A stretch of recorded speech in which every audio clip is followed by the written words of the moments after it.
গত পরশুরাত পর্যন্ত সবাই জানতেন বাংলাদেশ ফুটবল ফেডারেশনের নির্বাচনে সভাপতি পদে লড়বেন সাবেক সহসভাপতি তাবিথ আউয়াল। তাই আগ্রহ নিয়ে গতকাল রাজধানীর একটি 5 তারকা হোটেলে সাবেক ফুটবলারদের ভিড়টা ছিল চোখে পড়ার মতো। কিন্তু হোটেলে আসার পরই সবাই জানলেন সমীকরণটা পাল্টে গেছে আগের রাতে। তাবিথ নন, বাফুফের সভাপতি পদে লড়বেন বাফুফের সাবেক সহসভাপতি তরফদার রুহুল আমিন। বাফুফে নির্বাচনে কাজী সালাউদ্দিনের বিপক্ষে সভাপতির পদে ঘোষণা দিয়েও শেষ পর্যন্ত সরে দাঁড়ান সাবেক সহসভাপতি তরফদার রুহুল আমিন।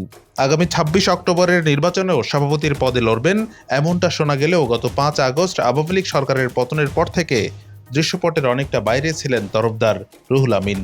জোরে সোরে শোনা যাচ্ছিল তাবিথ আউয়ালের নাম। গত পরশু কাজী সালাউদ্দিন নির্বাচন থেকে সরে দাঁড়ানোর ঘোষণার পর তাবিথ নির্বাচনে লড়ার ঘোষণা দেবেন। গতকাল এমনটা শোনার আগ্রহ নিয়ে যারা হোটেলে এসেছিলেন অনেকের কাছে তরফদারের নামটা ছিল দারুণ চমকের মতো। কিভাবে এক রাতে পাল্টে গেল সিদ্ধান্ত? হঠাৎ কেন সরে গেলেন তাবিথ আউয়াল? আওয়ামী লীগ সরকারের এককালের ঘনিষ্ঠ তরফদার রুহুল আমিন কিভাবে আবার আলোতে এলেন সেটা অনেকটা পরিষ্কার হয়েছে বিএনপি নেতা ও জাতীয় দলের সাবেক অধিনায়ক আমিনুল হকের উপস্থিতির কারণে। তরফদার রুহুল আমিন নিজের প্রার্থিতার ঘোষণা দিলেন, প্রতিশ্রুতি দিলেন দেশের ফুটবলকে নতুন করে তোলার। যে আমরা তৃণমূল পর্যায়ে কিভাবে কাজ করব মোটামুটি একটা আমাদের এখনো ডিটেল আমরা তৈরি করি নাই, যেটা আমরা বুঝতে পেরেছি যে আমরা এটাকে তৃণমূল পর্যায় থেকে যেভাবে নিয়ে আসবো, ফুটবলকে ডিসেন্ট্রালাইজ করবো, একদম ফুটবলকে গ্রামে পাঠিয়ে দিব। এই মতিঝিলের বাফুফে ভবনের ভিতরে কিন্তু ফুটবল থাকবে না। ফুটবলের সাথে আমাদের থেকে যারাই থাকবে, যারাই আসবে, সবাইকে গ্রামে যেতে হবে, গ্রামে যে কাজ করবে আমাকেও দরকার, আমাকেও যেতে হবে।